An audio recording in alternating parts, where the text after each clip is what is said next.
There is a great significance of Kul Devta in Hinduism. Kul Devta, understanding the spiritual and scientific significance of ancestral deities in Hinduism. In Hinduism, the concept of worship revolves around devotion, bhakti towards various deities, each of whom represents different aspects of divine. Hinduism is often described as polytheistic because it acknowledges a multitude of gods and goddesses, devtas and devis. However, it also embraces the idea of a single formless divine reality, Brahma, from which all gods and goddesses emerge. Thus, Hindus can be both monotheistic, believing in one ultimate reality, and polytheistic, worshipping multiple deities. Among them, the principality is the Trimurti, that is, three principal deities in Hinduism are Brahma, the creator, Vishnu, the preserver, and Shiva, the destroyer and transformer. Together, they form the Trimurti, representing the cycle of creation, preservation, and destruction in the universe. Have not we been informed about the significance placed on the Kul Devta or ancestral clan deity, as our elders have advised to venerate these clan protectors who hold the blessings passed on from other prominent deities. Indeed, many of us have. Hinduism incorporates a wide range of beliefs and rituals, with the Kul Devta holding a central role among the deities. Kul Devta. So, who exactly is the Kul Devta? It is the deity revered by our paternal grandparents, tracing back to a lineage known as Gotram. Women from different lineages would become life partners in this lineage, ensuring no intermarriage within the same Gotra. This demonstrates the interconnectedness of the Rishi lineage and the importance of this practice. There are thousands of temples worldwide, but visiting them is not always guaranteed. However, before we even understood the concept of bhakti, our parents took us to the temple of our Kul Devta for rituals like the first hair offering and ear piercing. Standing in the Kul Devta's Sannidhi sanctum connects us to our ancestral lineage.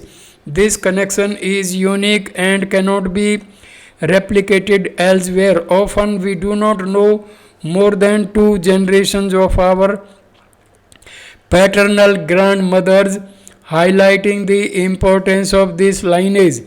Worshipping the Kul Devta allows us to build bundles of good deeds even if we have committed sins. Our forefathers bless us as Pitrus, ancestors, when we stand before this deity. This system is far-sighted and well designed. The power of Kul Devta. The Kul Devta protects the clan and is considered the most powerful deity. Worshipping the family deity brings grace and the benefits of worshipping other deities. Although often seen as a minor deity, its power is immeasurable and should not be ignored. Even Yama, the god of death, requires the permission of one's family deity to take a life. Kul Devtas are pious souls who have become deities in our ancestors. These holy souls protect their clans and loved ones, and so they are called family deities. They are also capable of removing karma.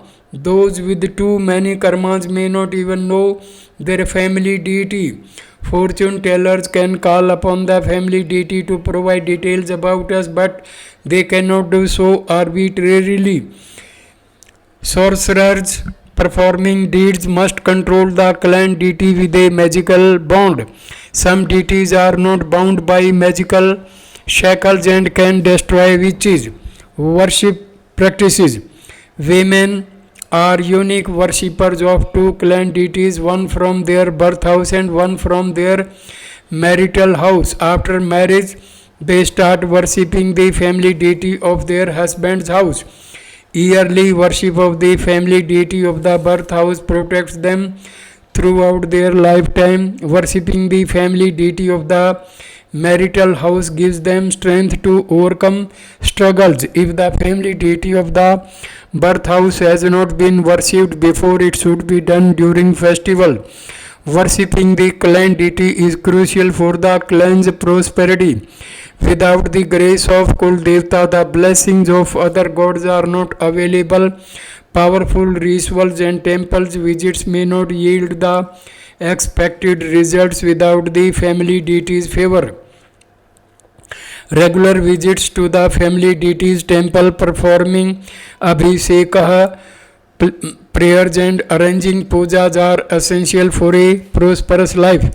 Scientific perspective. According to divine laws, each dynasty can have a maximum of 13 continuous generations worshipping their clan deity. Scientifically, the determination of a child's gender lies in the father's chromosomes, highlighting the significance of intergotra marriages to avoid genetic implications. Our ancient wisdom prohibits marriages within the same gotra due to the genetic implications, with individuals sharing the same gotra considered siblings. This understanding stems from the genetic significance of X and Y chromosomes in determining gender. The male offspring in turn receives Y chromosomes from the father, as it is through them that the lineage continues. Understanding the lineage and heritage through generations is evident in the passing down of traits from stepfather to son, grandson, and even great grandson. Our ancestors recognized the significance of male offspring, leading to a focus on their importance. Contrary to the transmission of X chromosomes from mother to daughter and father to daughter, Y chromosomes only pass from father to son. This natural phenomenon prevents females from inheriting male Y chromosomes, which tend to weaken over time. Y chromosomes deteriorate with each generation, becoming ineffective after approximately 13 iterations, ultimately leading to a lack of male successors. In order to prevent further weakening and persistence of genetic disorders, marriages between blood relatives are discouraged. In today's world, scientists can unearth a small bone from someone who passed away a century ago, analyze its DNA in a laboratory, and match it with your own DNA to confirm this was your grandfather. This incredible ability to trace ancestry spans thousands of years, where people meticulously preserved their genetic lineage without mixing, ensuring the well-being of future generations. This continuity not only maintains genetic integrity but also establishes an energetic connection along with ancestral track. When someone visits a temple, they are not just praying to a distant deity, they are affirming their identity. This is me, this is my lineage is origin Gotra, my star Nakshatra, and my clan Kula. They are essentially invoking their DNA and seeking divine assistance in a scientifically profound manner. This approach not only respects tradition but also reflects a deep understanding of life's interconnectedness. Moreover, modern medical science is moving in a similar direction by tailoring treatments based on genetic profiles. discovering effective treatments for specific DNA types benefits everyone, sharing that genetic heritage, thus maintaining and honoring these gen- genetic lines is not merely a cultural or religious practice, it is a scientific foundation that respects and harnesses the power of our ancestral lineage for the benefit of all connected to it. Thank you for watching this video. Namaskar, my dear friends. Thank you.